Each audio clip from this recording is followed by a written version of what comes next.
Assalamualaikum warahmatullahi wabarakatuh. Saya Astriana Devita, NIM 2018 143409 dari kelas 5 KAP PGSD. Hari ini saya akan melakukan wawancara untuk memenuhi tugas UAS perencanaan pembelajaran dengan dosen pengampu Ibu Tiurida Intika MPD.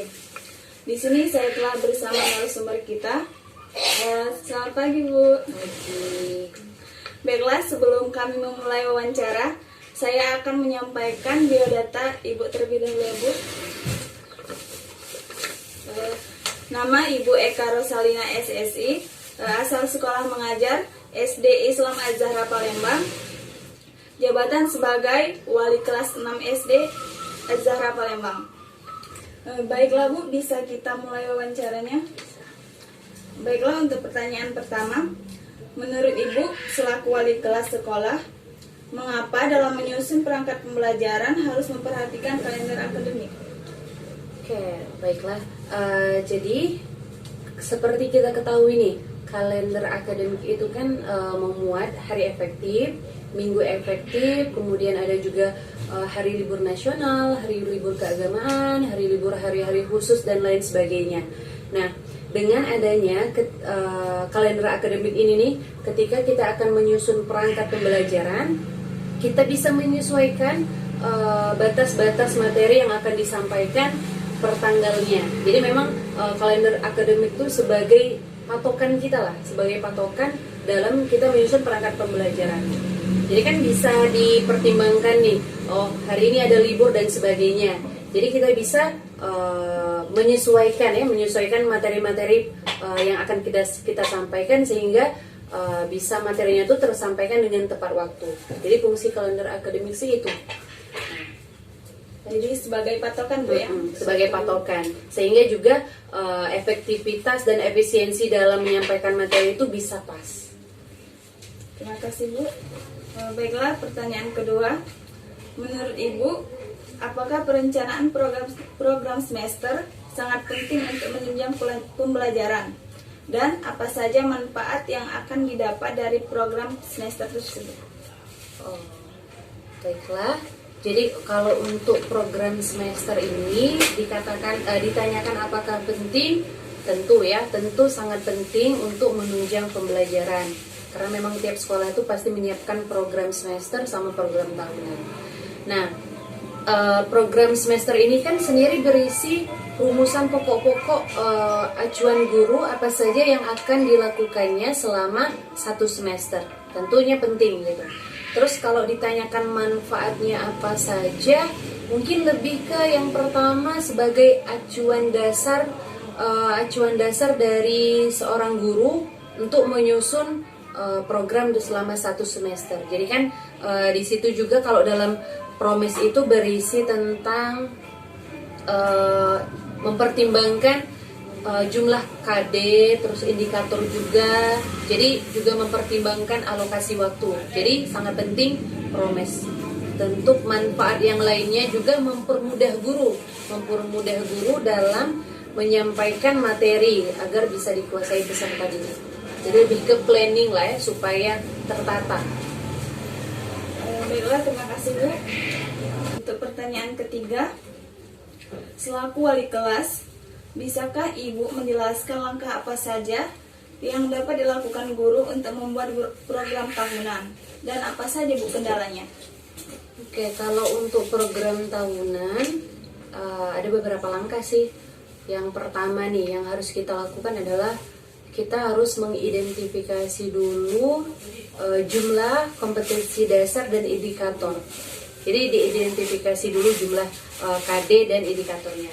Kemudian yang kedua juga diidentifikasi nih keluasan dan kedalaman dari KD dan indikator itu sendiri. Jadi agak memang kan KD dan indikator itu mungkin lebih luas, lebih dalam lagi seperti apa penjabarannya.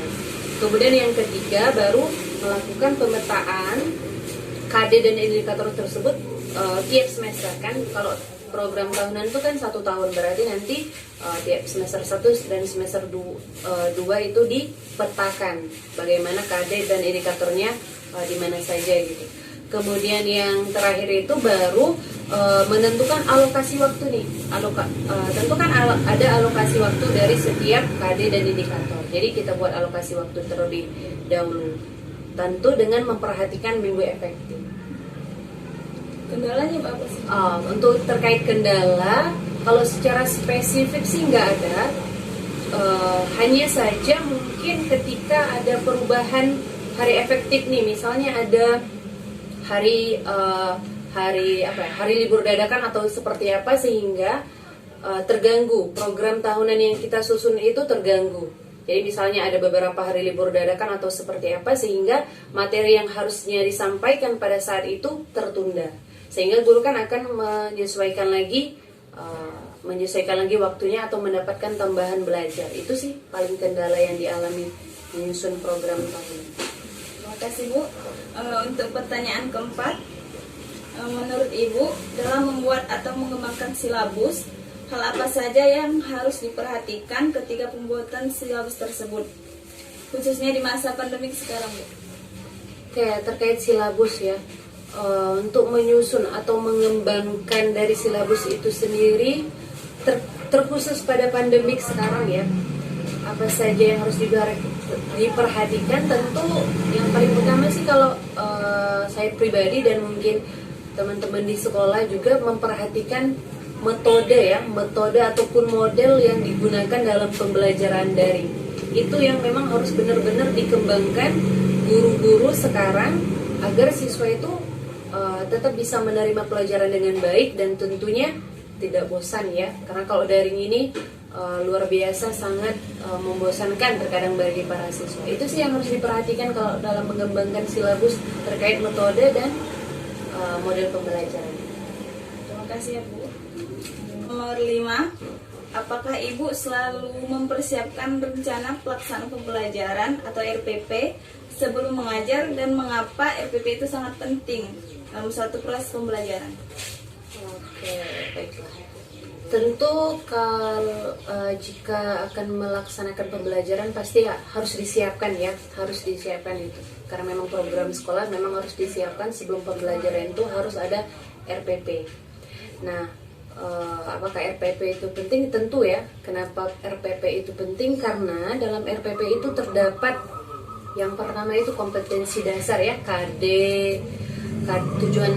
tujuan dari pembelajaran juga, kemudian indikator-indikator dari bab dari KD itu sendiri, kemudian juga ada metode atau media apa saja yang dipakai, kemudian juga di dalam RPP itu terdapat bagaimana proses pembelajaran kita dirincikan juga, bagaimana kita akan menyampaikan materi pada pembelajaran itu, kemudian juga di ujungnya ada cara mengevaluasi juga termasuk dalam RPP, mengevaluasi dari penyampaian materi kita pada hari itu. Tentu di situ menggambarkan bahwa RPP itu sangat penting supaya apa yang akan disampaikan seorang guru tuh bisa tersusun rapi, sehingga materi-materi yang disampaikan tuh bisa sampai ke siswanya dengan baik.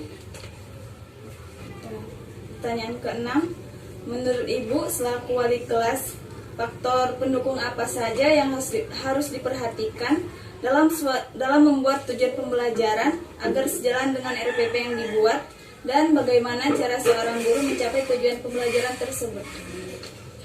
Baiklah, kalau terkait dengan faktor pendukung ya, faktor pendukung saat kita membuat tujuan pembelajaran agar sesuai dengan RPP. Berarti yang pertama harus dilakukan itu memperhatikan RPP-nya ya, karena RPP itu yang paling awal dibuat. Kita perhatikan juga RPP dalam menyusun tujuan pembelajaran. Nah, faktor pendukungnya itu berarti kita harus memperhatikan yang pertama audiens. Nah, audiens sendiri itu yaitu siswa itu sendiri ya, peserta didik itu sendiri. Kemudian yang kedua, dalam membuat tujuan pembelajaran kita harus juga memperhatikan behavior ya namanya. Behavior itu kondisi tingkah laku yang diharapkan atau perubahan tingkah laku yang diharapkan setelah pembelajaran itu terjadi. Kemudian yang ketiga yang harus diperhatikan itu adalah conditioning atau kondisi yang harus dipenuhi siswa atau peserta didik saat melakukan pembelajaran. Terus yang keempat degree. Nah, degree ini berarti batasan minimal lah, batasan minimal pencapaian siswa. Jadi minimal pencapaian siswa itu harus mengerti apa dari pembelajaran itu. Terus apalagi yang terakhir yang di belakangnya, bagaimana cara seorang guru mencapai tujuan. Bagaimana cara mencapai tujuan pembelajaran? Berarti yang pertama tadi ya, kita harus sesuaikan dulu dengan RPP-nya. Jadi ketika saat belajar selalu dipantau juga kondisi. Itu kan tadi sudah ada conditioning, behavior. Jadi kita sudah pantau sejak pembelajaran mulai, supaya memang terkontrol apa yang tujuan kita. Jadi memang dari awal jangan sampai melenceng dari tujuan pembelajaran. Terus di akhir juga dievaluasi lagi apakah siswa itu sudah paham dan sudah memenuhi dari tujuan pembelajaran kita. Nah, baru di situ insya Allah akan tercapai tujuan pembelajaran yang dilaksanakan hari ini. Baiklah, untuk pertanyaan selanjutnya, menurut Ibu, seberapa pentingkah pemilihan atau penggunaan pendekatan, metode, model pembelajaran di SD? Dan pendekatan, metode, model apa saja yang diterapkan pada peserta didik dalam pembelajaran daring? Baiklah. Jadi kalau ditanyakan seberapa pentingkah pemilihan dari metode, model pembelajaran, itu sangat penting ya, karena dengan begitu kita bisa menjadi tolak ukur kita ya, menjadi tolak ukur dalam menyampaikan kepada siswa. Jadi memang harus benar-benar dipilah supaya metode yang kita pakai itu tepat untuk seorang seorang peserta didik, yaitu lebih khususnya ke SD ya. Nah, kalau ditanyakan terkait pendekatan ataupun model apa saja yang dipakai, jadi kalau misalnya di sekolah saya, tentunya yang pertama nih, kalau untuk SD tetap kalau di sekolah saya tuh menggunakan video conference ya. Jadi memang tetap belajarnya interaktif belajar melalui video conference, entah Zoom ataupun Google Meet, sehingga tetap anak tuh interaktif belajar dengan kita.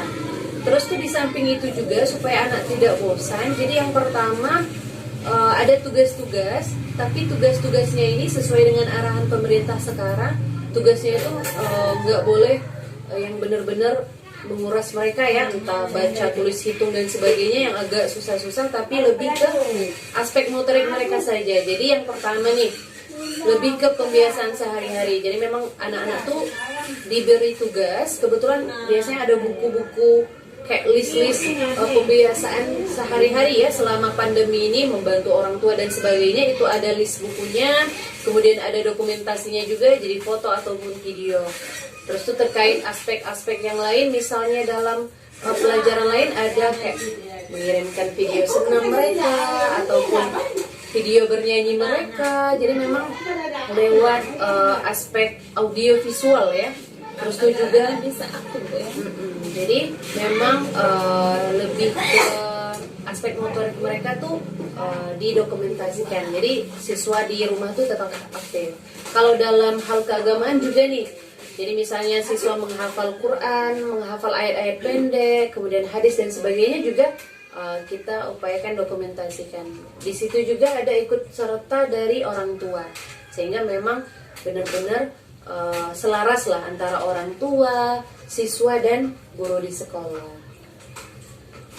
Baik, terima kasih Bu.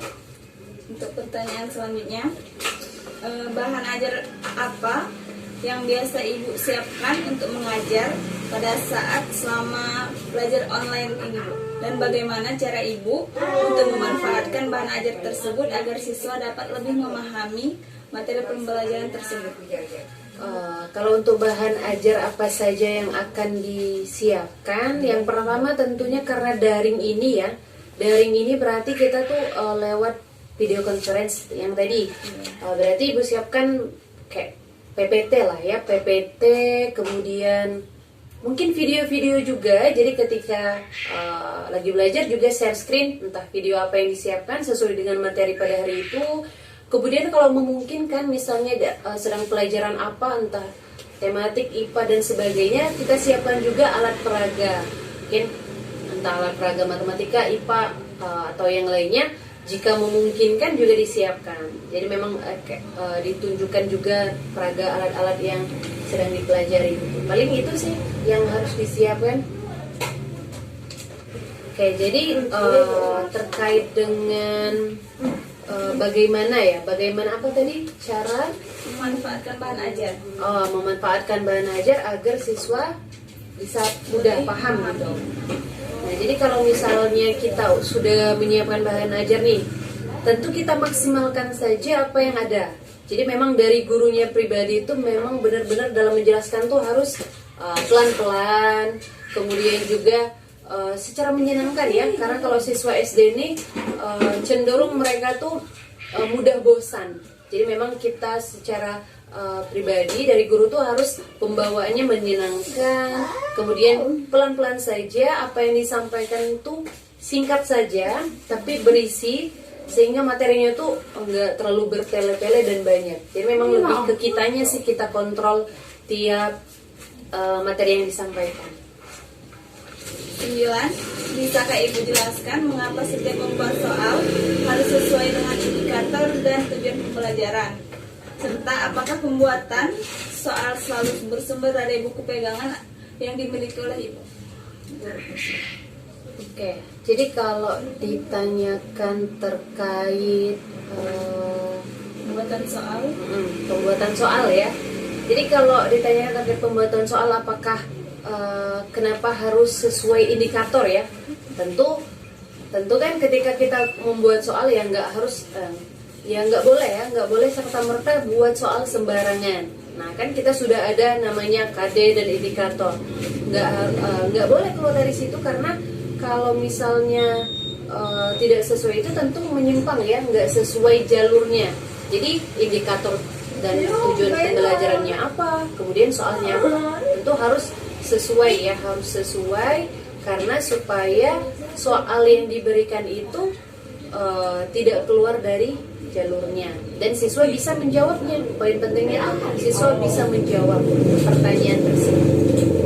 Jadi indikator dan tujuan pembelajaran itu sangat penting loh ya. Tentu sangat penting ya, harus disesuaikan dengan soal yang kita buat. Baiklah, terima kasih. Untuk pertanyaan terakhir Bu, apakah ada pelatihan atau bimbingan khusus dari pemerintah pusat dan pemerintah daerah terkait cara menyusun perencanaan penilaian kepada siswa yang sesuai dengan aspek afektif, kognitif, dan psikomotorik di masa pandemi Bu?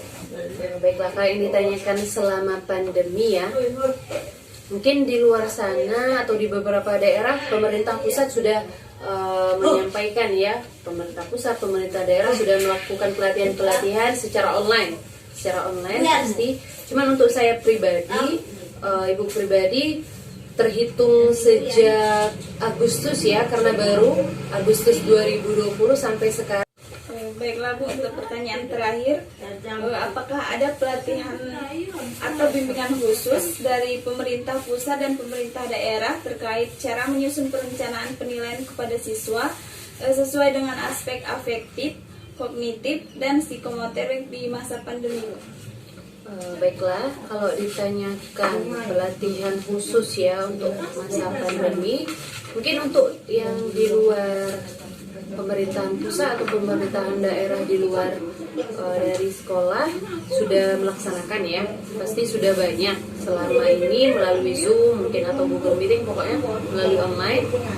Namun untuk saya pribadi, untuk ibu pribadi baru bergabung dengan Yayasan Azahra sejak Agustus 2020 sampai sekarang, belum mendapatkan pelatihan khusus. Namun kalau untuk penyampaian terkait penyesuaian aspek penilaian selama pandemi ini tentu sudah ada disampaikan dari pihak sekolah ke guru-guru, terutama kepada kami guru baru ya, jadi sudah disampaikan.